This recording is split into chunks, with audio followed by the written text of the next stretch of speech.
Hello friends, मैं हूं निर्भय भोसले और आपका तीसरे लेसन में जो है स्वागत है। तो बेसिकली इस तीसरे लेसन में मैं आपको हाफ नोटेशंस के बारे में सिखाने वाला हूं और उसी के साथ मैं आपको जो है lower octave, higher octave, sorry middle octave और उसके बाद में हायर ऑक्टेव ये क्या होता है उसके बारे में जो है हम जानेंगे और उसकी प्रैक्टिस करेंगे। तो चलिए फिर तीसरे लेसन की ओर बढ़ते हैं।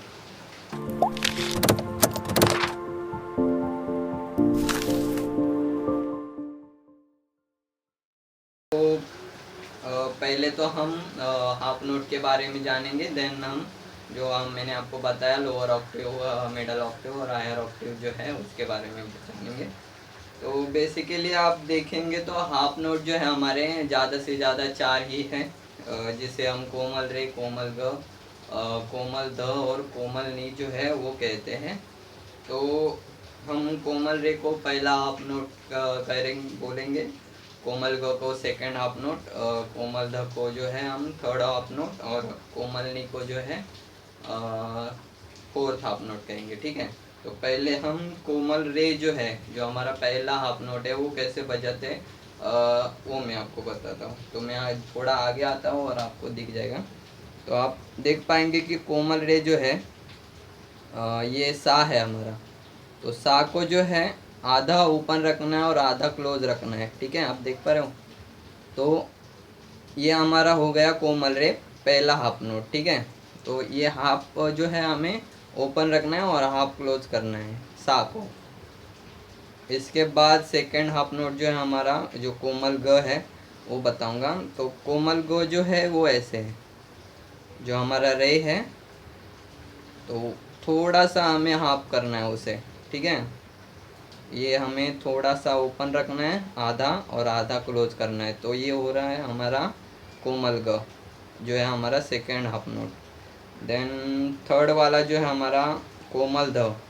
तो प जो है हमारा, प को थोड़ा सा क्लोज रखना है और आधा जो है ओपन रखना है। तो ये हो गया हमारा कोमल ध, जो है थर्ड हाफ नोट। और कोमलनी ध को हमें थोड़ा सा आधा ओपन रखना है और आधा क्लोज करना है। तो ये हो रहा है हमारा फोर्थ हाफ नोट, जो है हमारा कोमलनी, उसे कोमलनी कहते हैं। ठीक है, तो फिर से बताऊंगा मैं। ये हो गया कोमल रे, ये हो गया कोमल ग, जो सेकंड हाफ नोट। देन ये है हमारा कोमल ध, आधा ओपन रखना है आधा क्लोज। और ये रहा हमारा कोमल नी। तो अब मैं आपको जो है बजा के दिखाता हूँ कि कैसे मतलब डिफरेंट साउंड आता है। तो मैं पहले आपको शुद्ध रे बताऊंगा और देन कोमल रे बताऊंगा, तो आपको पता चलेगा साउंड कैसे आता है। तो शुद्ध रे ऐसे होगा।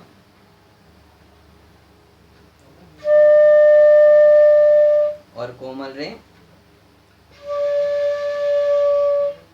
तो आवाज़ आपको डिफरेंस दिख रही होगी शुद्ध रे और कोमल रे में। ठीक है, तो हम प्रैक्टिस कैसे करेंगे, पहले तो सा बजाएंगे और सा के बाद कोमल रे बजाएंगे। ठीक है, तो पहले सा, देन थोड़ी सी हमारी उंगली जो है वो मूवमेंट करेगी, सरकानी है थोड़ी, और कोमल रे बजाना है। तो आपको ऐसे प्रैक्टिस करनी है कोमल रे की। उसके बाद हम कोमल ग बजाएंगे। कोमल ग कैसे, रे को हम थोड़ा सा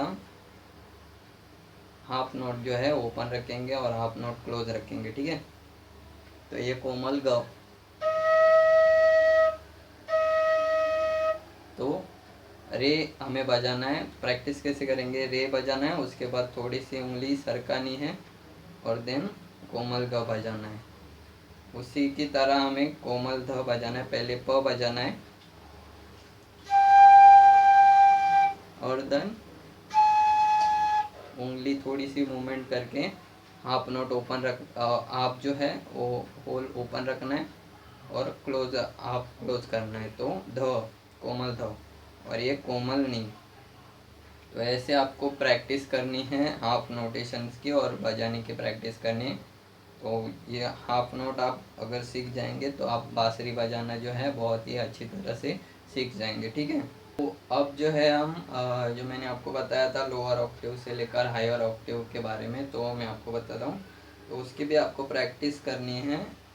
तो लोअर ऑक्टेव होता क्या है? लोअर ऑक्टेव जो होता है, जो हम पहले सारेगामापधनिसा सीखे थे नॉर्मल, वो जो है वो मिडल ऑक्टेव, मतलब मध्य सप्तक कहते हैं उसे हिंदी में। तो यहाँ से जो है हमारा मध्य सप्तक चालू होता है। जो नॉर्मल सारेगामापधनिसा है, ये सारेगामापधनिसा जो नी तक है, जो मिडल ऑक्टेव है। तो इसके नीचे जो है हम ये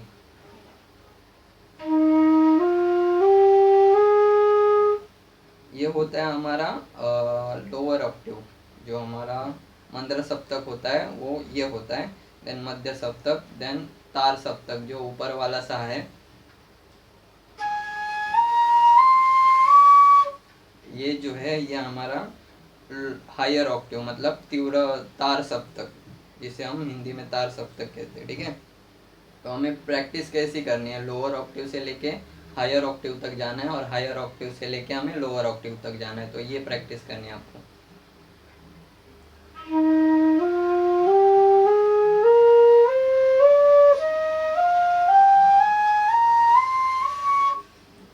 ऐसे हायर ऑक्टेव तक, और हायर ऑक्टेव से लेके हमें लोअर ऑक्टेव तक आना है। ठीक है,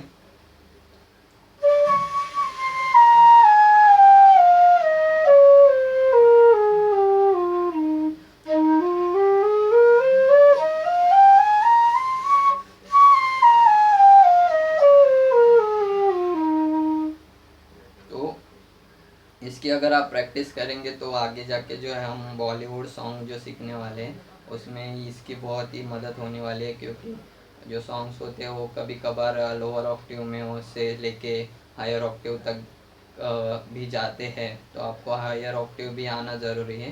तो आप ये प्रैक्टिस करिएगा लोअर ऑक्टेव से जाके हायर ऑक्टेव तक, और हायर ऑक्टेव से लेके लोअर ऑक्टेव तक।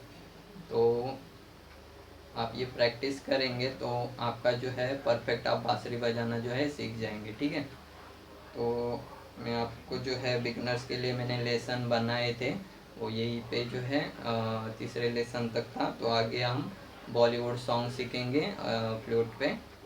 तो फिर बाय बाय।